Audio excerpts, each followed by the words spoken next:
кара бербей өз күчү менен өткөндөрдүн катарында экенсиз. Мектепти аябай жакшы бүтүрсөм дагы юрфага өтпөй калдым. Ошондо эмнени тандадыңыз? Ал мезгилде кайра окуу өтпөй калып барсаң, өтпөй калыптыр баланчанын баласы деп. Бакыт Аманбаевдин агасы Исрадин Аманбаев экендигин. Биздин атабыз раматлык айылдагы мыкты комузчулар. Күлөрдөн чертип бер десем чертип бересизби? Чоң күлөрдөн деле чертип коёрум. Комуздап келейинби? Мел. Экинчиге бир атта арт менен көрөм, жолкон эле ушунча бир тап менен көрөм. Ол азаттыкта иштедиңиз. Азаттык радиосунан ошо материалды жетпегенде аксы чындыгы ачылбай калмак. Дипломатиялык академияда окуп бүтүргөн экенсиз. Бир эле себептен окугам. Этикет, протоколду үйрөнөйүн деп. Окуй эле берипсиз да? Мен ошол билимдердин баардыгын турмушта натыйжалуу колдоно алдым да. Акыйкатчы болуп дагы иштеп калдыңыз. Келген биринчи күндөн баштап карапайым элдин көйгөйлөрүн көтөрүп, өкмөттүн аппарат башчысынын милдетин аткаруучусу болдуңуз. Ушул кызматка келгенде абдан оор мезгилде иш алып бардым. Америкада Кыргызстандын элчиси болуп. Мен английскийди жаштайыман үйрөнүп. The population of United States of America. About 350 million. Садыр Жапаров жана Канчыбек Ташиев. Мурдагы тырмоштун башы. Ийгиликтин башаты темирдей тартиптен башталат. Авторитаризм эмес деп бүгүнкү акыбалды айта аласыз? Мен мамлекетчилмин. Бизге азыр мамлекетти өнүктүрүш керек.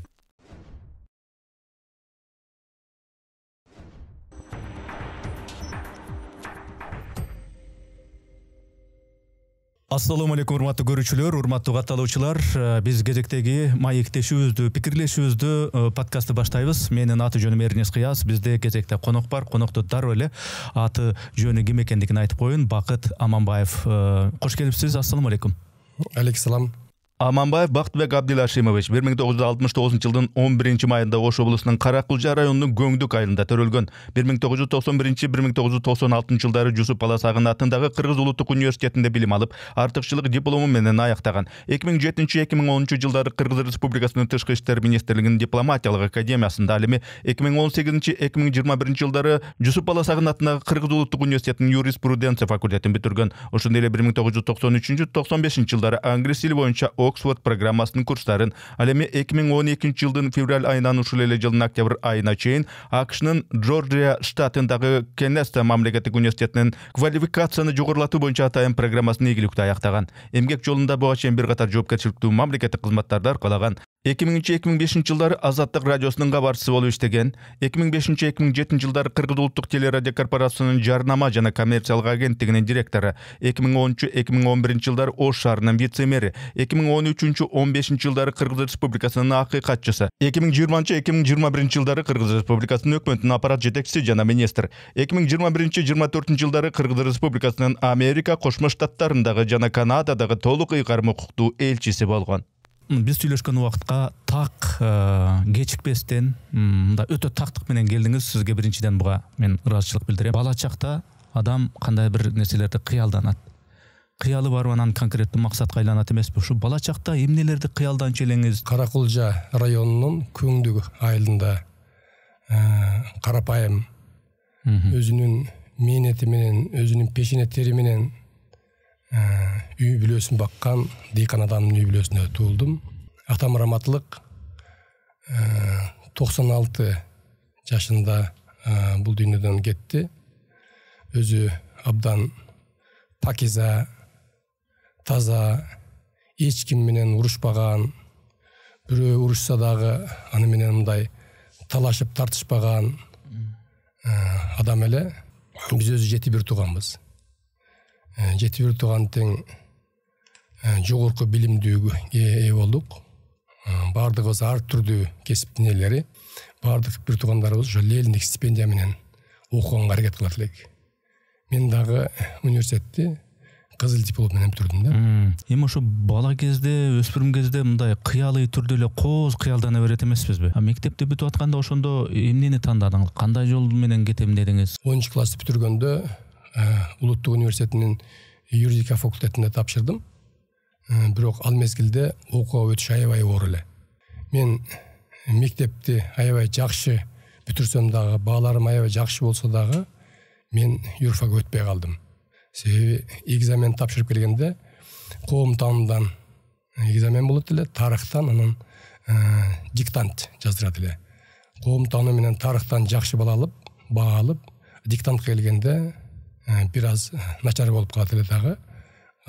Себеби биз айылдык мектепте өткөндүктөн орус тилден диктант келгенде мындай оорураак болуп калды эле да. Андан кийин дагы бир ошо юрфакка жакын эле ИСФАК тарых факультетине тапшырайын. Ал дагы тарыхты бүтүргөндөн кийин 3-курстан юридический факультетке которулуп кетем деген максат менен анын үстүнө бирөө да ошондой мага кеңешин берди. Тарых факультетине тапшырганда дагы өтпөй калдым. Себеби тарых факультетине дагы өтүш кыйын эле ал мезгилде. Акча бериш керек. Акчалуулар, тааныш барлар деле. А мен айылдан келсем, анан каякта акча? Бирок мага кеңешин беришти, даярдоо курсуна өтүшүң керек деп. Даярдоо курсуна жазга чейин окуйсуң, жазга чейин окугандан кийин дароо 1-курска өтүп кетесиң, андан кийин юридический которуп кетсең болот депчи. Андан кийин мен ошол кеңеш менен анан даярдоо курсуна тапшырдым. Ушул жерде бир кызыктуу окуя болгон азыр эсиме түшүп атат. Документтеримди тапшырдым. Конкурс бир орунга 10-12 бала болду. Өтүш кыйын.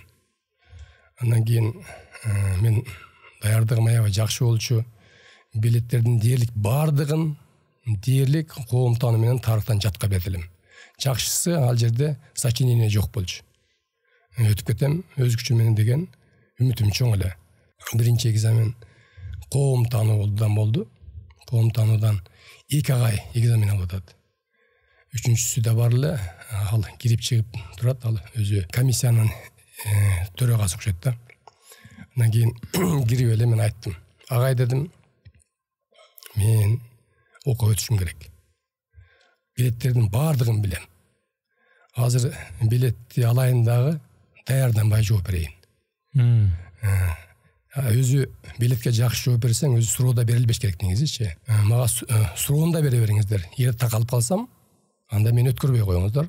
Өткөрбөй кой дегенде 3 же 4 коюлат да, 5 албасам өтпөй делем да. Макул дешти. Андан кийин Усубакунов деген агай бар эле, макул балам деди. Андан кийин билетти алып дароо жооп бердим. Андан кийин жакшы жооп бергендиктен эч кандай кошумча суроосу жок эле өткөрүштү. Эми сүйүнгөнүмдү айтпа. Тарых кийинки күнү болду. Тарыхка экзамен тапшырайын деп кирдим. Кирсем 3 агай отуруптур. Жашы 2 жаш агай, бир орто жаштагы агай. Мен баягында айдабайсам качып болгон сөзүңдү. Сен кыйын болуп кеттиң, отур. Эл катар даярдан деди. Анан кийин 3-4 баладан кийин анан кезегим келгенде чыктым. Такылдатып жооп берип атам. Анан кийин сага 3 деди. Мен сага деди 4 кое албайм, 5 кое албайм деди. Анан агай кандай 3? Мен баардык билеттерди жакшы жооп берип атпайбы? Мына жазган жообумда турбайбы? Жок деди. Мындай суурмасын сууруйт. Сууруп туруп бир тизмени карап коет. Отуруп карайт да. Ал мен тизмеде жокмун да. Анан кийин жок.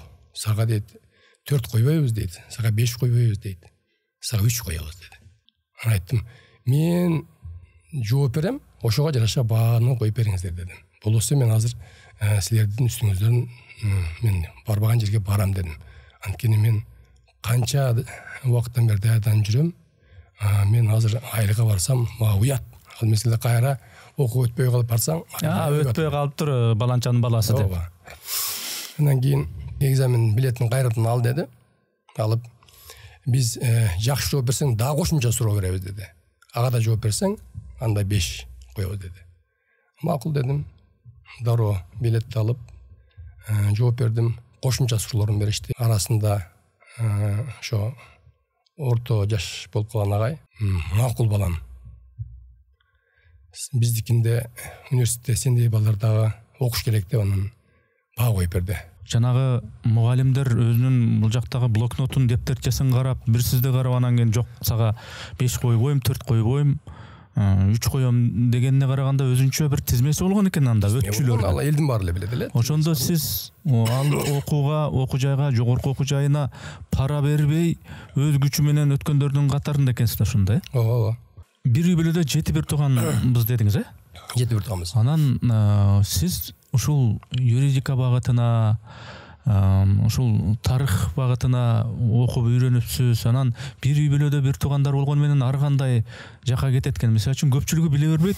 Бакыт Аманбаевдин агасы баягы өнөр адамы, ыр сахна адамы Исрадин Аманбаев экендигинчи. Анан бала чакта ырга, ошентип ырдамайга, аккордеон кыяк музыкалык аспап тартканга анча жок белеңиз же кандай? Жок, биздин атабыз раматлык айылдагы мыкты комузчу эле. Залкар күүлөрдү чертет эле. Ошон үчүн биздин бир туугандардын бардыгыбыз эч кандай музыкальный школага барган эмеспиз. Эч жака барбай эле биз бардыгыбыз комуз чертип ырдайбыз. Сиз комуз черте аласызбы? Комуз чертем. Таланттуу үй бүлөдөнбүз да. Бардыгыбыз ырдашат.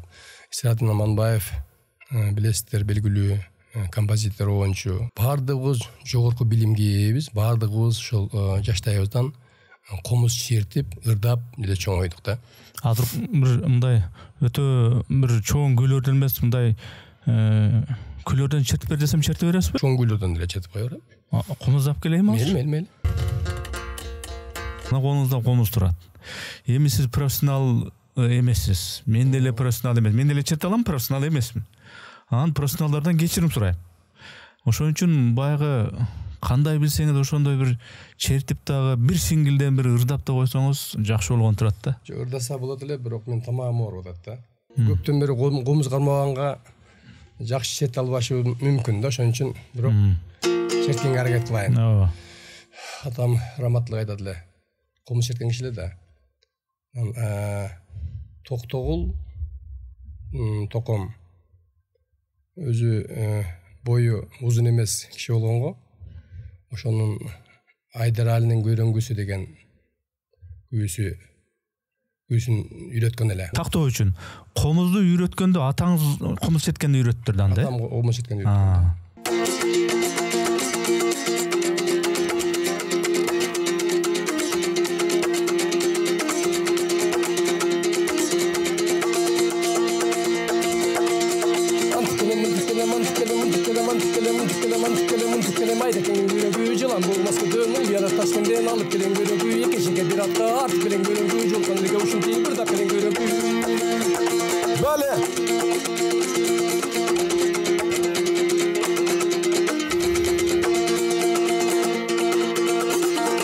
Бакыт Аманбаев десе ушул саясатта, ушул омбудсмен болуп, ушул жогорку кеңеште жана аппаратта ошондой адам көзгө элестетчү эле көрсө комузда билет экенсиз. Ал Азаттыкта иштедиңиз. Азаттык дагы жөн медиа эмес, бул өтө салмактуу, өзүнүн бир орду бар медиа. Ошол журналистика менен коомго кандайча реалдуу пайда келтире алдым деп ойлойсуз? Кудай таалам мага ушу эмгек жолумда бардык учурларда эле карапайым элге жакын болуп, алардын көйгөйүн көтөрүп, ошол көйгөйлөрдү чечтиргенге, карапайым элге жардам бергенге мүмкүнчүлүктөрдү көп берди да. Мына эмгек жолумду мен Азаттык радиосунда баштадым. Азаттык радиосунда 8 жылдан ашуун журналист болуп иштедим. Прагада башкы офисине барып келдим иштеп. Азаттык ошол мезгилде эң популярдуу радиолордун бири болчу.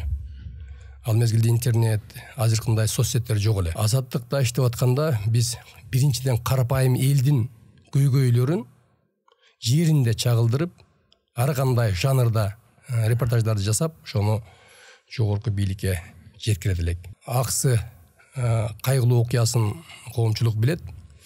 Ошол Аксы окуясы болгондо бул 5-күнү болгон. 5-күнү жума болгон, жума күнү. Жума күнү кайгылуу окуя болгондо бир нече адам өлүп, анан ошону ошол жердеги кабарчыбыз Рыспай Абдраимов деген журналист бизге чагылдырып, дароо жөнөттү. Мен ошондо Азаттыктын радиосунда монтажер, компьютер ишелем. Дароо алдым дагы монтаждап туруп, анан Прагага жөнөтүүгө үлгүрдүм. Дароо кетиргенден кийин 5 минуттан кийин милиция кызматкерлери келип такылдатып, бүт болгон материалдардын баарын алып кетишти. Эгерде ошондо убагында Азаттык радиосунан ошо материалдар жетпегенде, анда Аксы чындыгы ачылбай калмак. Коомчулукка жетпей калмак да. Себеби бийлик ошол мезгилде башкача план болгон да. 5-күнү окуя болгон, 6-күнү эч кандай кез чыкпайт, дем алыш күнү кез чыкпайт, 1-күндө кез чыкпайт, 4 күн кез чыкпайт эле. интернет ал мезгилде соцсеттер иштебейт эле. Анан кийин экинчи, үчүнчү күнү чыкканга чейин өздөрү каалагандай маалыматты берип, бурмалашып, андан кийин коомчулукка бул аксы окуясынын чындыгы жетпей калмак да. Ошону биз жеткиргенбиз. Аны дароо биздин чыган журналист агайыбыз Раматылык Нарымбек Ижинов алып туруп, англис, орус тилдерине которуп, дүйнөгө жөнөттү. Ошентип аксы чындыгы бети ачылган.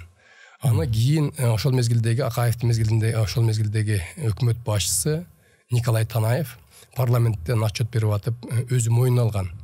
Биз мамлекеттик массалык маалымат каражаттары аксы окуясында жалгыз Азаттык радиосун утулдук деп. Ошондо ошо аксы чындыгынын бетинин ачылышына менин салымым болгон. Политология боюнча аспирантураны бүткөн экенсиз. Дипломатиялык академияны да окуп бүтүргөн экенсиз. Юридикалык факультетти дагы окуп турсуз. Бул билимдерди алуунун максаты, ниети эмне эле? Мындай окуй эле берипсиз да? Анан окуй берем, окуп кое бер кереги тиет дегендейби, же мындай бир конкреттүү бир дипломатиялык академияны бир эле себептен окугам. Этикет, протоколду үйрөнөйүн деп.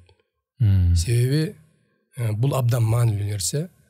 Башка улуттардын өкүлдөрү менен сүйлөшкөндө, же болбосо чоң сүйлөшүүлөрдү, переговорлорду жүргүзсөң, ал сөзсүз түрдө керек.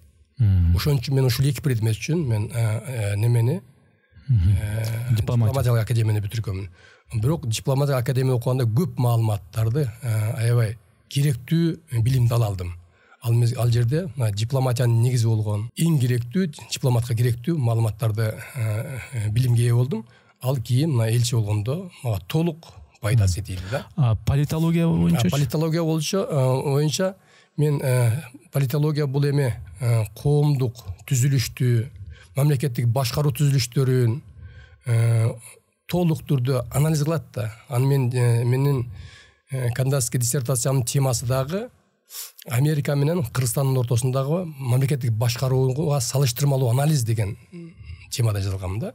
Алардын ошол мезгилде Америкада кандай мамлекеттик башкаруу системасы бар эле, бизде кандай кетип атат, ал башкаруу системасынын коомдун өнүгүшүнө, экономиканын алдыга жылышына, элдин жашоосун жакшырышына, дегеле мамлекеттин келечегине кандай таасирин тиет деген теманы иликтегем да. Ошон үчүн мен анын алдыдагы мага абдан керектүү билим болгон деп эсептейм. Дипакадемия, юрфак, же болбосо политология ал эми теория. Анан накта ошонун ичинен көрөйүн деген жылдар бул баягы жогорку кеңешке улук консультант болуп, ошол мыйзамдар кантип иштейт, ошол мыйзам чыгаруу органда деп ошол жакта иштепсиз. Андан кийин 2010 жылы жогорку кеңештин шайлоолоруна өзүңүз талапкер катарында катышып көрүпсүз. Бул да өзүнчө бир тажрыйба дегендей. Анан кийин жанагы апрель окуяларынан кийин Ош шаарынын вице-мэри да болуп иштегенге үлгүрүпсүз. 2011-2012 жылы басма сөз кызматында жогорку кеңештин. Анда бир жыл иштепсиз. Негизи муну мен мындай саясатка мындай мерчемдүү, конкреттүү түрдө кызыгып, каалап кадам таштоо деп түшүндүм да. Журналистика, политология, юридикалык билим бул саясатчыга абдан керектүү билимдер деп айта алам да.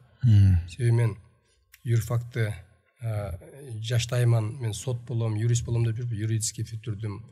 Омбудсмен болуп иштегенде ал кереги тийди. Мен ошол билимдердин баардыгын турмушта натыйжалуу колдон алдым да. Мына английскийди да үйрөнгөнмүн. Ошол мезгилде мен английский үйрөнүп баштаганда элдердин баардыгы күлүшкөн. Бирок английскийдин пайдасы мага абдан чоң тийди. Ошон үчүн мен кайсыл билимди албайын, ошол багытта мен өзүмдүн ошол алган билимди турмушта колдонгонго мүмкүнчүлүктөрдү Кудай Таала мага берди да. Мына акыйкатчы болуп дагы иштеп калдыңыз. Акыйкатчы болуп, бул эми адам укуктары боюнча кандай реалдуу түрдө эмне бир салым кошо алдыңыз ушул адам укугу жаатында биздин коомго? Мен ошол акыйкатчы болгондо Америкадан Америкада 8 айдан көбүрөөк окуп, анан келгенде акыйкатчылык кызматка конкурс жарыяланып калды. Анан мен карап көрүп, акыйкатчынын кызматтын өзү кандай кызмат экендиги, элге кандай кызмат кылат дегендигин анализдеп көрсөм, акыйкатчы кызматы бул конституциялык орган. Парламент тарабынан 5 жылга дайындалат. Көз карандысыз мамлекеттик орган. Иштейм десе элге абдан көп жардам берилат да. Ошон үчүн мен акыйкатчылыкка атсалышып, 67 талапкердин арасынан биринчиликти алып акыйкатчы болдум. Акыйкатчылыкка келгенде мен карап отурган жокмун. Ким эмне дейт депчи, президент эмне дейт, же болбосо премьер эмне дейт, депутаттар эмне дейт деп караган жокмун. Мен келген биринчи күндөн баштап карапайым элдин көйгөйлөрүн көтөрүп, айрыкча ондогон жылдары чечилбеген, системалуу түрдө чечилбей келген, анан жүздөгөн атуулдардын тагдырына тиешелүү болгон көйгөйлүү системалык укук бузууларды аныктап, атайын доклад жасап, парламенттин деңгээлине алып чыгып, парламентте доклад жасап, анын оң чечилишине өзүмдүн салымымды кошо алдым да. Маселен, бир мисалды айтайын. Ошол мезгилде милиция кызматкерлери башкача өңүттө иш алып барышуда, башкача план менен. Милиция кызматкерлерине план керек болгон, анан натыйжа, результат керек болчу. Ошон үчүн милиция кызматкерлери каалаган адамын эле кайсы бир кылмышка шектөө деп алып келип кармап, аны эч кандай күнөөсү жок болсо деле апарып туруп дароо эле тергөө абактарына киргизип койчу болчу. Мен ошол маселелерди терең изилдедим. Эң өкүнүчтүүсү, милиция кызматкерлери тергөө абактарына киргизип, тергөөсү да жүрбөй, соту да жүрбөй, 1 ай, 2 ай, 3 ай, 6 ай, 3 жылга жеткен атуулдарды таап чыктым. Менин эсимде бир кызды биринчи содон чыгардык. Ошол мен атайын доклад даярдагандан кийин чыкты. Бир кыз түрмөдө 19 жаштан өткөн кыз 3 жылдан ашуун жатыптыр. Багар көгөрү жок, байланышы жок кыз экен. Соту болуп, сотунан акталып чыкты. Эми карап көргүлө. Ошол тагдыр талкаланды. Билбейм, ал кыз азыр кайда? Ушундай адамдардан, ушундай тагдырлардын мен бир көптөгөн тагдырларды жардам бере алдым. Атайын доклад жасап, анан кийин парламенттин трибунасынан башкаруу чарасынын 7 түрү бар. Сразу эле дароо эле милиция кызматкерлери кармап келгенден кийин атуулду кайсы бир кылмышка шектелип, аны СИЗОго камабаш керек. Анын күнөөсү далилдене элек. Анын күнөөсү сот болгондон кийин далилденет да. Ошон үчүн аны тергөө жүрүп атканда аны СИЗОго камабай эле үй камагына камаса болот. Же болосо залог менен алып чыгарса болот, же болосо кимдир бирөөгө поручительство деп коет. Ошондой жолдорун колдонушпай жалаң СИЗОго камап турушкан. Андан кийин мен ошол атайын доклад алып чыккандан кийин bunday көрүнүштөрдүн саны кескин кыскарган. Ошентип мен жүздөгөн карапайым атуулдарга мен жардам бере алганмын. Бул факты. Экинчи, мен ошол мезгилде жаңы конуштардын көйгөйүн көтөрүп чыккам. Ал мезгилде Бишкекте 48 жаңы конуш бар болчу. Ордо ала тоолор жаңыдан негизделип аткан эле да. Ошолордун маселесин көтөрүп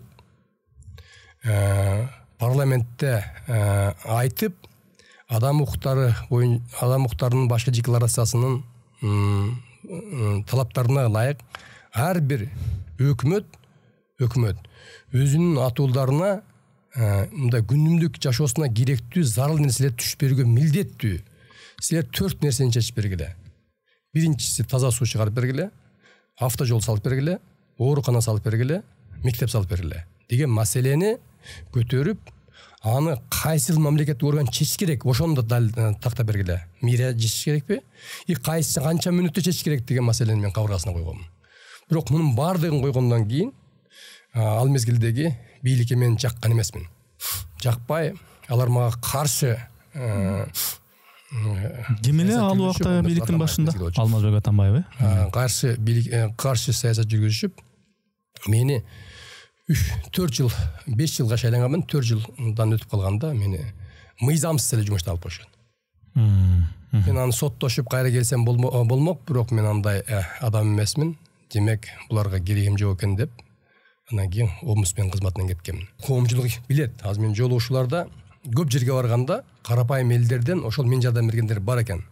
жолоочулар да чыгып айтып атышат. Балам, сен омбудсмен болуп жүргөндө мына ушундай маселелерди көтөрүп бизге жардам бергенсиң деп бата бергендер болуп атат да. Ошон үчүн омбудсмен кызматында мен илге колуман келишинче жардам бергенге аракет кылганмын да. Президенттик бийликте турган Атамбаев дагы ушу бийлигинен кетти. Президенттик бийликте турган Сооронбай Жээнбеков да бийликтен кетти. Анан Октябрь окуясы болду. Октябрь окуясынан кийин Бакыт Аманбаев ошол өкмөттүн аппарат башчысынын милдетин аткаруучусу болдуңуз. Ооба. Эмне үчүн дал сиз ошондой кызматка татыктуу болдуңуз, же ошол учур ошондой беле, же сизди өзгөчө тандап, ушул бакытты коелу дегендей бир сунуштар болду, же өзүңүз эмне себептен ошондой болуп калды? Ошол мезгилде парламенттик шайлоого биз Мекенчил партиясы менен катышканбыз. Мекенчил партиясынын катарында ошол мезгилде көп эле адамдар болгон эмес. Камшыбек Кыдыршай Ташипов болчу, президенттин агасы Сабыр Байков болчу. Андан кийин 1-2-3 башка саясатчылар барды. Мен ошондо Мекенчил партиясынын атынан Ош шаарынан койгонмун. 6 кандидат койгон жерде мен өзүм жалгыз койгонмун. Оппозициялык партиянын атынан. Ал мезгилде шайлоо таза өткөн эмес. Номер 2 формасын киргизип алышкан эле.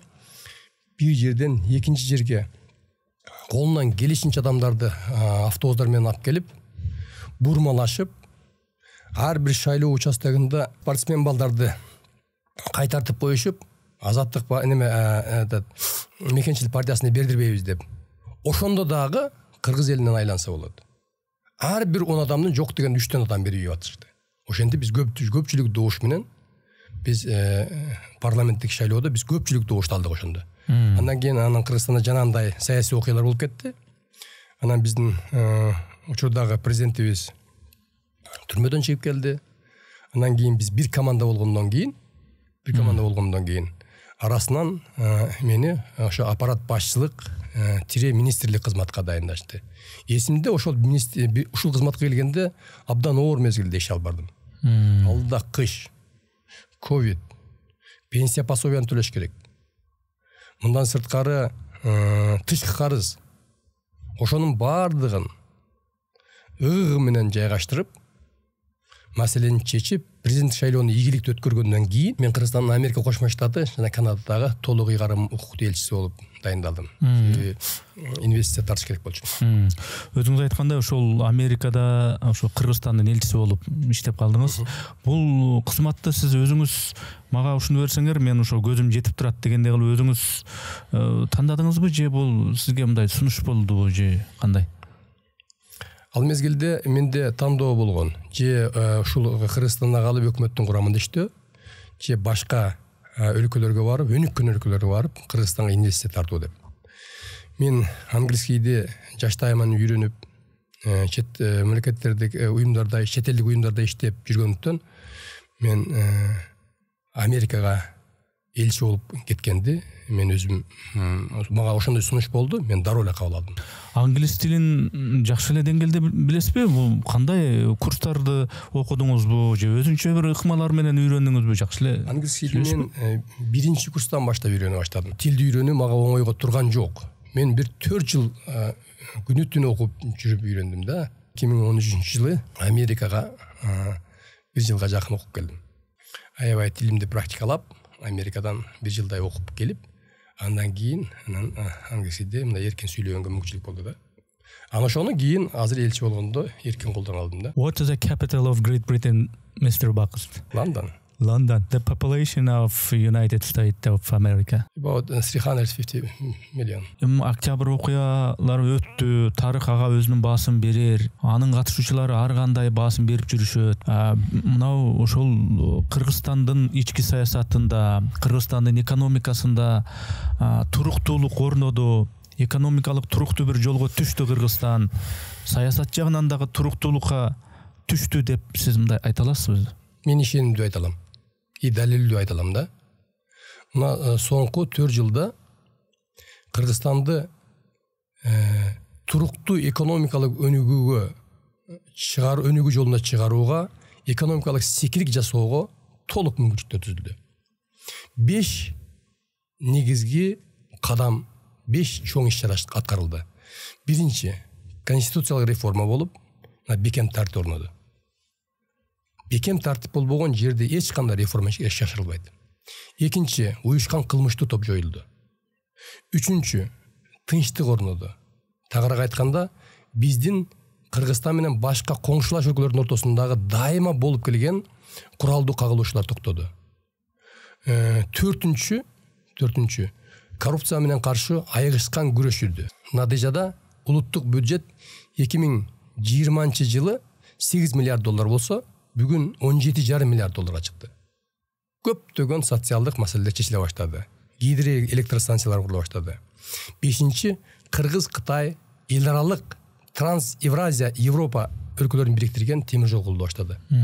Эгер элестетип көрүңүз, Эрнис мырза, мына ушул 5 кадамдын 5 иш-чаранын 2 аткарылбаса, бизге ири инвестициялар тартып келүү мүмкүн эмес болчу. Маселен, кылмыштуу топ болгон жерге ири инвестор келбейт. Же болбосо дайыма улуттаралык кагылышуулар болгон жерге да келбейт. Себеби ал улуттаралык кагылышуу биздин бир айылда болуп атканын эл билбейт. Интернеттен маалымат алышат дагы, ошол Кыргызстанда Өзбекстан менен, коңшулаш өлкөлөр менен куралдуу согуш болуп атат деп келбейт. Ошон үчүн бул экономикалык өнүгүүгө өтүүгө өтө зарыл нерселер ишке ашырылды. Эми азыр мамлекет башчыбыздын эң башкы милдети бул Кыргызстанды туруктуу экономикалык өнүгүү жолуна түшүрүү. Кыргызстанда көп жылдык өндүрүштөрдү уюштуруу, атамекендик сырьёго негизделген, атамекендик чийки-затка негизделген. Кыргызстанда айыл чарбасын автоматташтыруу, билесиңер, чет өлкөлөрдө малдын кыгына чейин колдонушат. Газ кылып, электр энергия. Жаңы технологияга негизделген өндүрүштөрдү уюштуруу.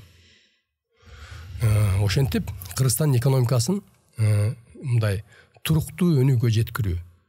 Ан үчүн эч кандай велосипед ойлоп табуунун кереги жок.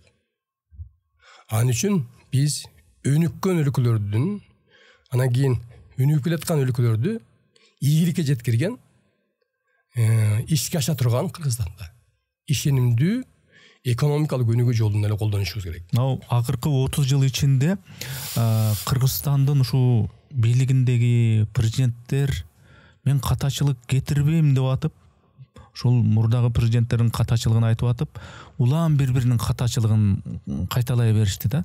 Анан ушул азыркы ушул бийликтин башында турган адамдар, ачыгын айтканда, мына Садыр Жапаров жана Камчыбек Ташиев мурдагы тырмоштун башын, мурдагы ушул кетмендин башын тепселеген жок.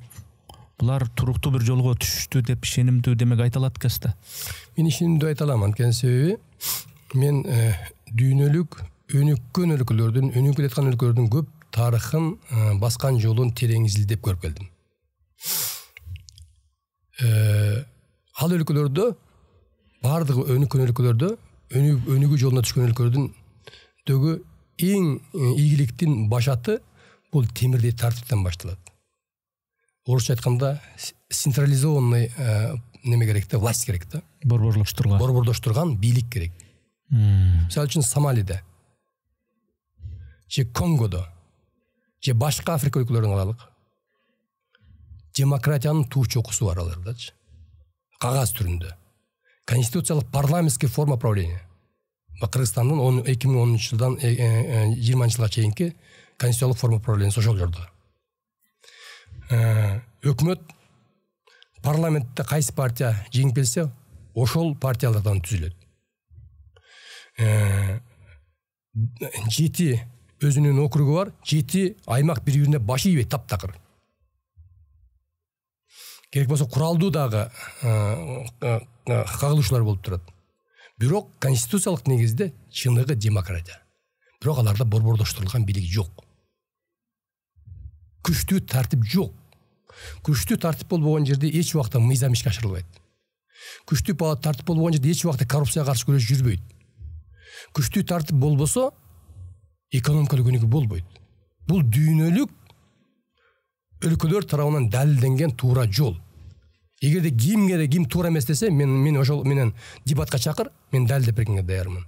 Азыр мына ошол биздики жол. Азыр биз мына Түштүк Кореядагы 1961 жылы Түштүк Кореяда ишке ашкан ошондой жолго ылайык ошого жакын жол менен кетип атабыз. Ал жерде да күчтүү бийлик орногон, бекем тартып орногон, коопсуздук маселеси чечилген. Качан гана мамлекет өзүнүн ичиндеги коопсуздук бекем кармай алганда, контролдой алганда, андан кийин анын өнүгүү болот. Ал өнүгүүнүн экинчи этабына чыгыш үчүн эмне кылыш керек деген маселе боюнча ал өзүнчө сөз кылсак болот да.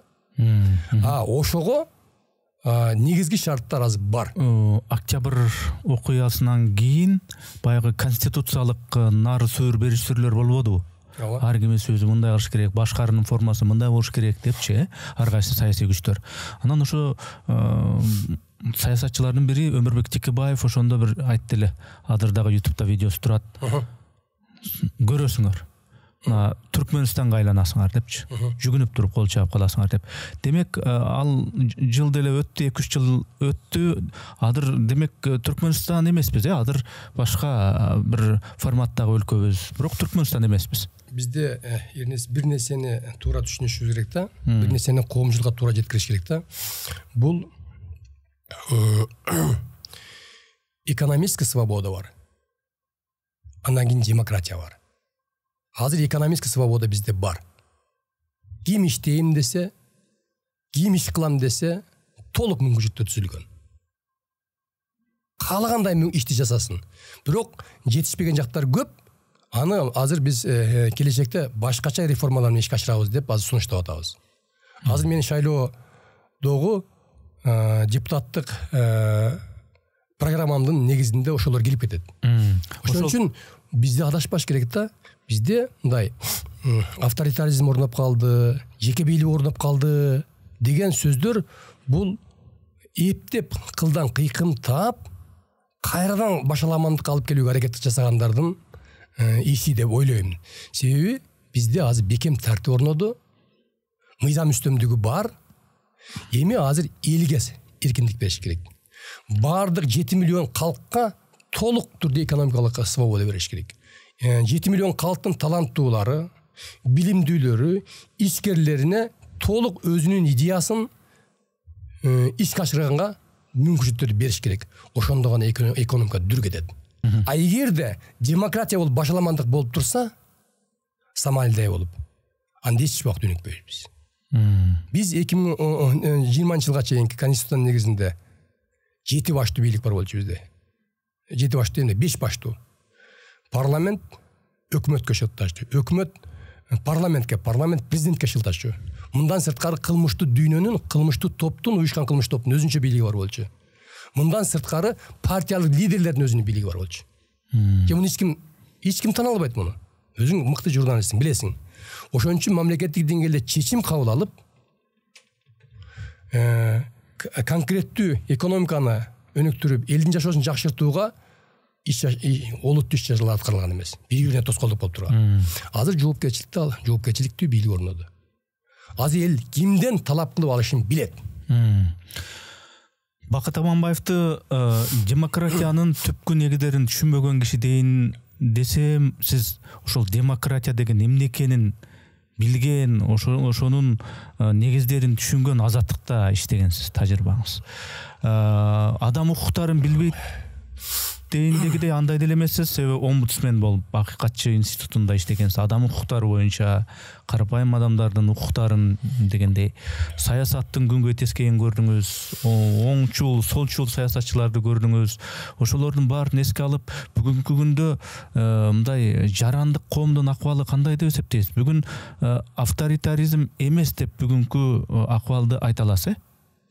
Мен эң башкысы патриотмун. Мен мамлекетчилмин. Бизге азыр мамлекетти өнүктүрүш керек. Бизге азыр коопсуздукту камсыз кылыш керек. Бизге азыр тартипти камсыз кылыш керек. Бизге азыр экономикалык свободага чыгышыбыз керек. Ар бир кыргызга, ар бир иштейм деген кыргызга, мен байым деген кыргызга шарт түзүп бериш керек. Ошондо гана биз өнүгүүгө жетебиз. Ошондо гана биздин жашообуз жакшырат. Башка жол жок. Андай максатка жетиш үчүн анча-мынча укук бузуулар сөзсүздө боло келген иш. Бирок ал массалык түрдө укук бузуу болбойт. Себеби кыргыз эли массалык түрдө укук бузууга жол бербейт. Эч убакта жол бербейт. Кыргыз эли тарыхтан өзү ошондой эл. Бирок мамлекеттин кызыкчылыгы дегенде, элдин кызыкчылыгы дегенде, өлкөнүн кызыкчылыгы, өлкөдөгү стабилдүүлүк дегенде биз сөз түрдө мамлекеттин кызыкчылыгын биринчи орунга коюшубуз керек. Мисалы үчүн мен Америкада элчи болуп иштеп келдим. Ал жерде эки партия бар. Республикалык партия, анан кийин демократиялык партия. Ошолордун чогуу жыйынына катышабыз. Элчилердин баарын катыштырат. Карап отурсаң, республиканец демократка каршы чыгат. Жер тепкиреп кыйкырып отурат. Кайрылы бир маселе талкууланганда тура калып кол чаап турат. Карабайсыңарбы? Демек, бул деген Америкада башка өлкөлөрдө саясий маданияттын өскөндүгүн көрсөтүп атат. Бизде оппозициябызбы? Болду, туура жасаса, туура эмес жасаса деле мен оппозициямын деш керек да. Туура эмес деп гана айтышым керек. Только туура эмес деп айтыш керек да. Качан мамлекеттин кызыкчылыгын, элдин кызыкчылыгы болуп атканда туура деп айтыш керек да. Туура калып ошол оппонентине болсо да кол чабыш керек. Оппонентине болсо да кол чабыш керек. Себеби ал мамлекеттин кызыкчылыгы болуп атат. Мисалы үчүн ошондо үч маселени эки партия толугу менен колдоп беришти. Биринчи маселе Американы дүйнөдөгү микрочип чыгарган дүйнөлүк өлкөгө айландырабыз, ошого чоң суммадагы миллиардтарды бөлүп бериш керек дегенде бардык колдоп беришти. Украина согушу боюнча толук колдошту.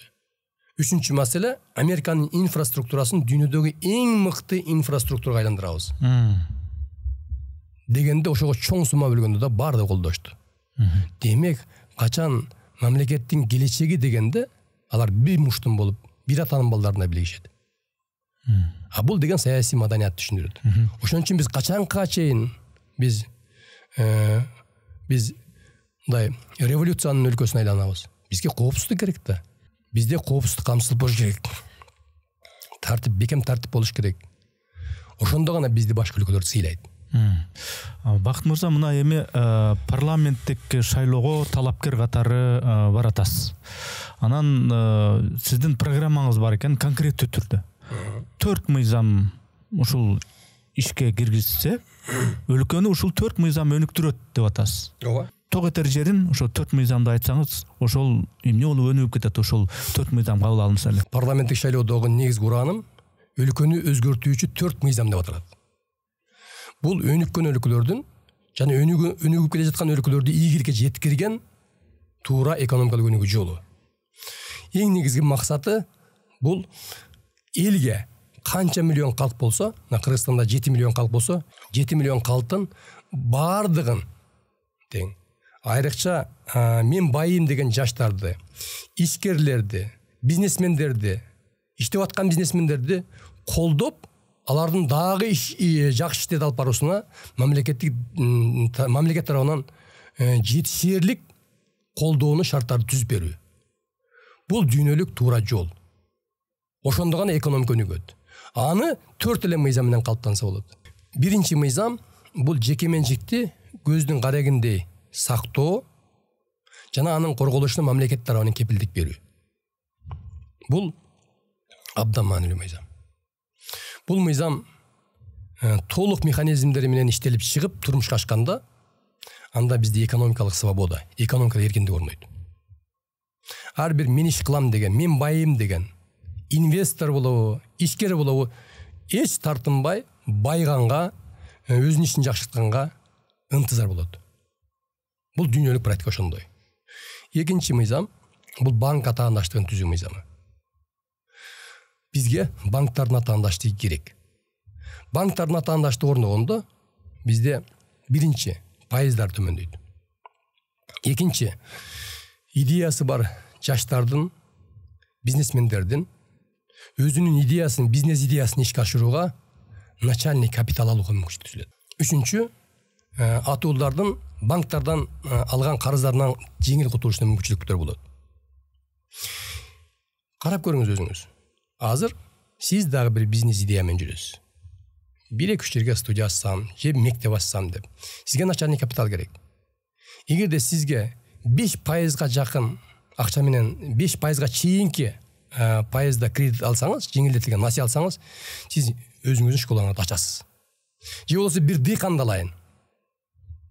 Дыйкандарга өнүккөн өлкөлөрдө 1%-га чейин кредиттер берилет. Бирок мейли бизде 5%-га чейин берилсин дейлик. Жаз март айы болду. Бир дыйканга 2 гектар жерди иштетиш үчүн 500 000 сом керек. 500 000 сомдун ал 200 000 сомун жер семетишкеч керектүү материалдар алат. Дагы бир 100 000 сомун техника, башка керектүүлөргө жумшайт. 100 000 сом чөнтөгүндө калат. Аны эгерде 5%-дан ала турган болсо, ошол дыйкан жылына 25 000 сом төлөйт. Айына 2000 тегерегенде 2000 бир бала сом төлөйт. Дыйканга ар бир дыйканга 2000 сом айына төлөп коюш жеп жеңил. 5 жылдан кийин основной сумманы төлөп коет. А бизде банктар кандай иштейт? Дыйкандарга эч кандай мүмкүн эмес иш баштаганга. Ошон үчүн менин экинчи мыйзамым да абдан маанилүү. Үчүнчү мыйзам бул жаңы технологияны жана Кыргызстанга жаңы технологиялык өндүрүштөрдү уюштуруу, анан инвесторлорду коргоо мыйзамы. Анын негизинде кимде ким жаңы технологиялык өндүрүштөрдү Кыргызстанда уюштуруп, чыгарган продукциясын экспортко чыгара турган болсо, өндүргөн продукциясын, ал жок эле дегенде 10-15 жылга салыктан бошотулуш керек. Ошондо биздин жергиликтүү ишкерлер өздөрүнүн акчасына чет мамлекеттерден жаңы технологиялык өндүрүштөрдү таап келип, Кыргызстанда ишке ашырганга ынтызар болот. 4-чү мыйзам бул сапат жана стандарт мыйзамы. Кыргызстанда ар бир чыгарылган продукция, курулуш материалдары, кызмат көрсөтүү сапаттуу, жогорку деңгээлде сапаттуу болуш керек. Эгерде мына ушул 4 мыйзам иштей баштаганда, Кудай кааласа ошол иштеп баштайт, толук механизмдерин иштеп чыгып, мамлекеттик деңгээлде контроль болсо, анда Кыргызстанда, Эрнес мырза кара, жумуш орундары мамлекеттик деңгээлде бардык республиканын бардык жерлеринде ишкерчилик жанданат. Бизнес жанданат. Ишкерчилик жанданганда жумуш орундары түзүлөт. Жумуш орундары түзүлгөндө ар бир атуул туруктуу маянага ээ болот. Акырында сөз түрдө казына толот. Казына толгондо анда социалдык көйгөйлөрдүн бардыгы текши чечилет. Биринен салай бир эмес, текши чечилип кетет. Бул дүйнөлүк практика. Бул мыйзамдар 1688 жылы Англияда кабыл алынган. 1688 жылга чейин Англия жана башка Европа өлкөлөрү дүйнө элдеринин жашоосу бирдей эле болгон. Качан гана ушул мыйзамды кабыл алып иштете баштаганда Англияда өнүгүү, экономикалык өнүгүү дүркүрөп кете баштаган. Ойлоп табуучулардын бардыгы Англияга агылып келген. Себеби ал жерде интеллектуалдык менчикти коргоо мыйзамы, патентирование жакшы иштей баштаган. Аны уккан ишкерлердин бардыгы, ойлоп табуучулардын бардыгы Англияга агылып келген. Англияда жеке менчик корголгон көздөн карагандай. Байым дегендердин бардыгы Англияга топтолгон. Ошентип бул белгилүү Англиядагы өнөр жай революциясын алып келген. Өнөр жай революциясын. Анан кийин муну башка батыш Европанын өлкөлөрү, Франция, Германия көчүрүп алган.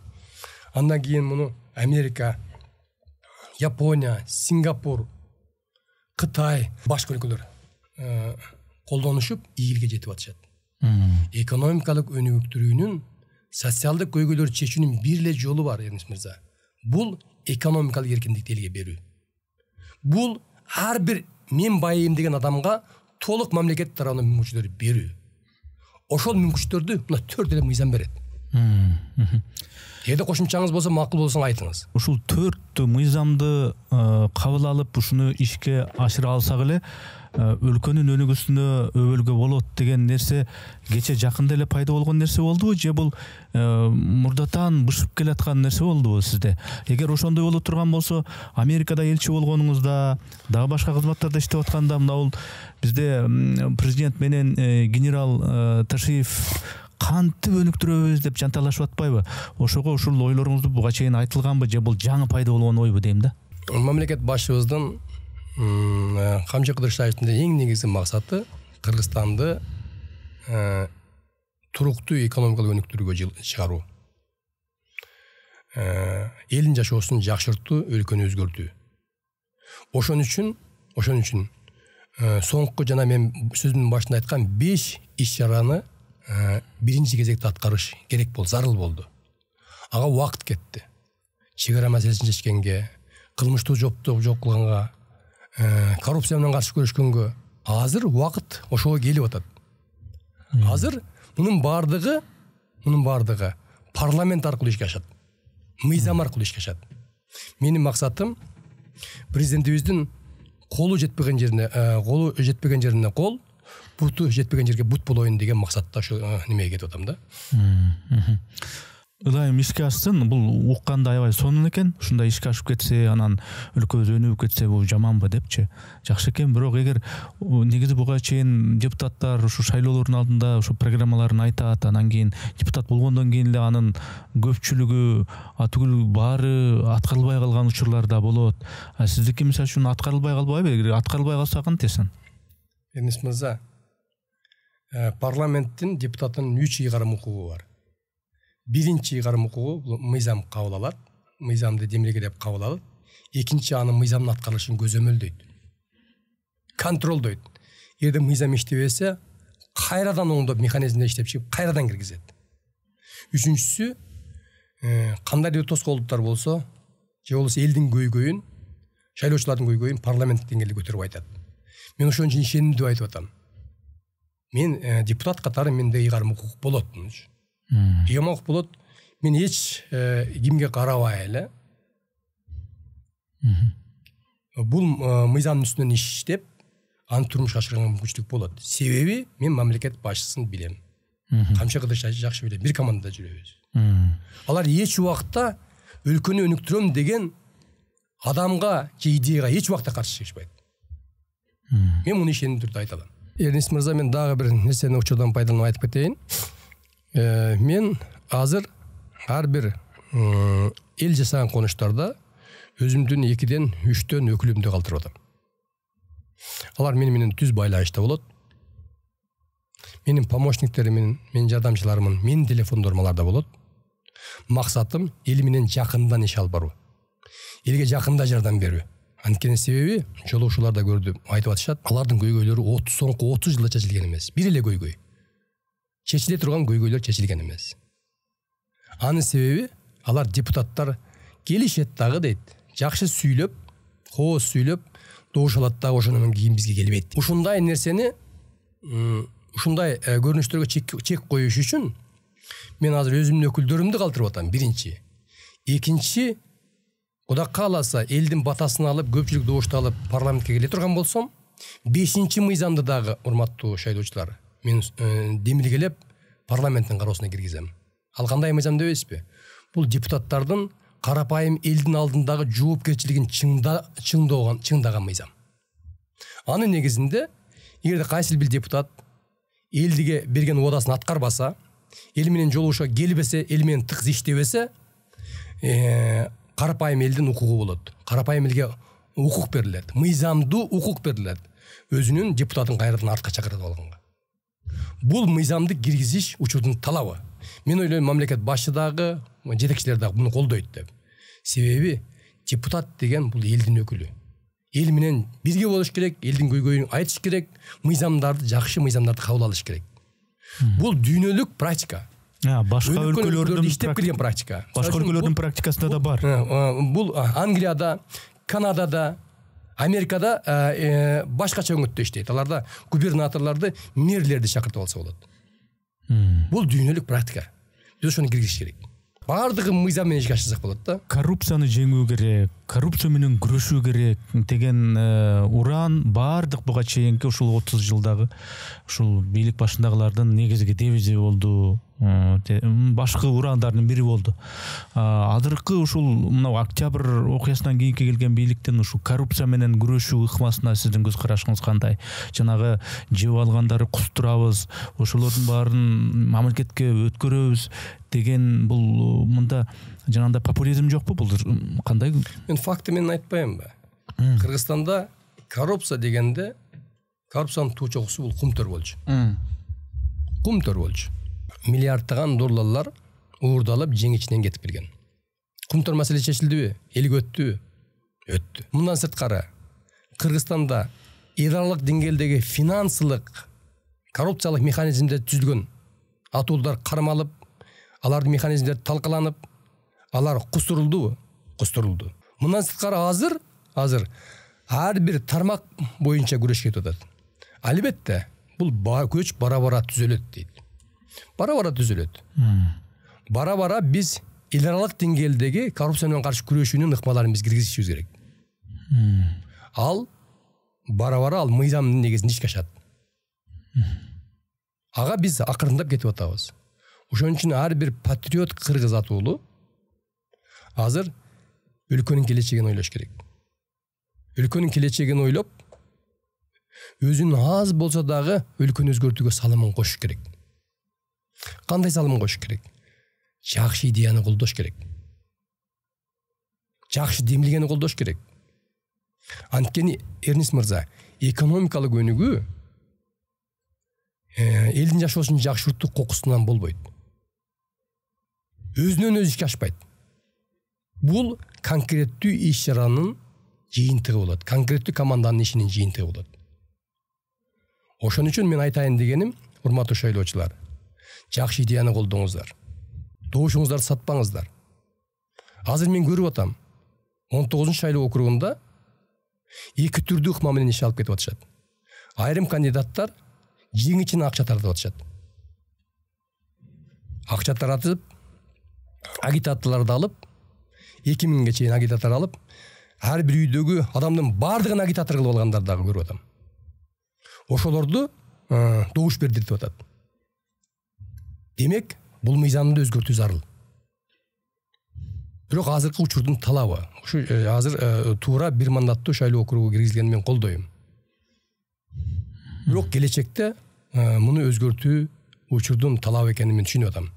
Ошон үчүн урматтуу шайлоочулар, добушуңуздарды сатпаңыздар. Эгерде сиздерге кимдир бирөө акча сунуш кыла турган болсо, албаңыздар. Кокусунан кандайдыр бир жолдор менен алып кала турган болсоңуздар, анда шайлоо участоктарына кирип калганда өзүңүздөр каалагандай добуш бергенге сиздердин укугуңуздар бар.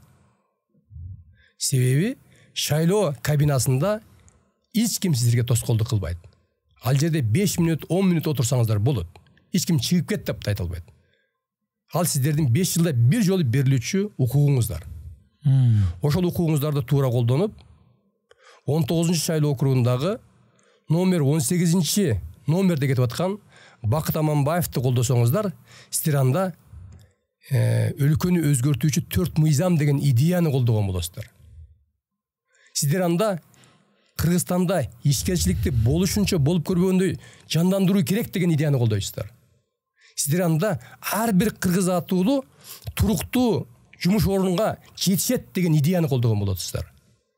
Сиздер жердешиңиздерди эмес, сиздер тууганыңыздарды эмес, идеяны колдоп, ошону колдоп буттап ишке ашырган да гана кыргыз мамлекети оңолобуз.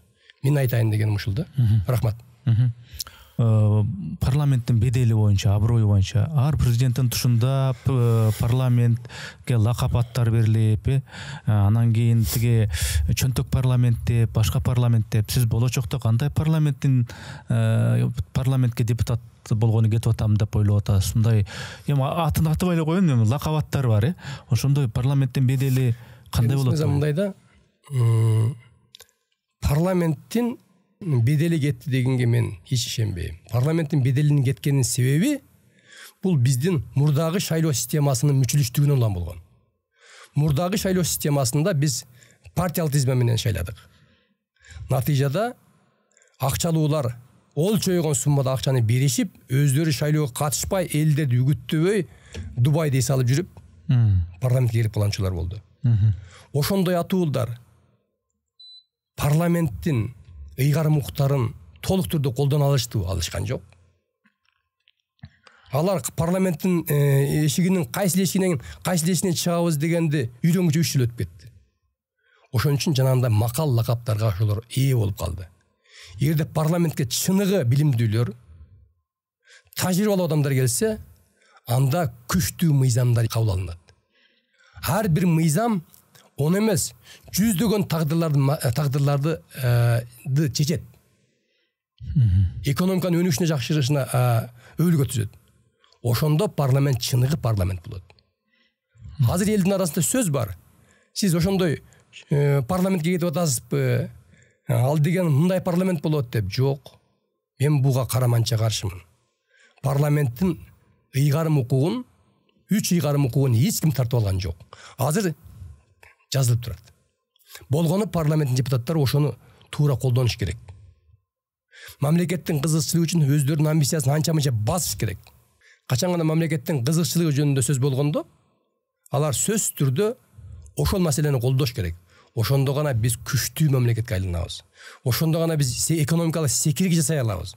Ошондо гана Кыргызстанды туруктуу экономикалык өнүгүү жолуна түшүрүп, элдин жашоосун өзгөртө алабыз. Башка жолу жок, урматтуу шайлоочулар. Мына мен сунуш кылып жаткан өлкөнү өзгөртүүчү 4 мыйзам дегендин маңызы абдан чоң. Бул дүйнөлүк практика.